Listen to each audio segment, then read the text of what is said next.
মা আমি থাকবো না সেখানে, কথা দিলাম, ওয়াদা করছি আমি যাব আর আসব।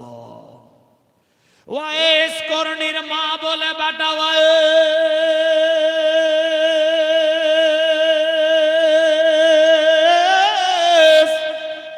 আমার বিশ্বাস তুমি গেলে আর আসবা না, কারণ না দেখে যদি এত বড় দিওয়ানা হয়ে যায়, দেখলে কত বড় পাগল মজনু দিওয়ানা হবে।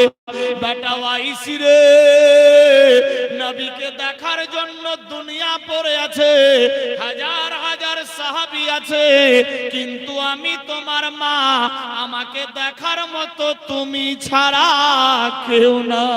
সুবহানাল্লাহ। বেটা ওয়াইস, হুজুরকে দেখার জন্য তো হাজার হাজার আছে, আর আমাকে দেখার জন্য তো তুমি ছাড়া আমার কেউ নাই। বেটা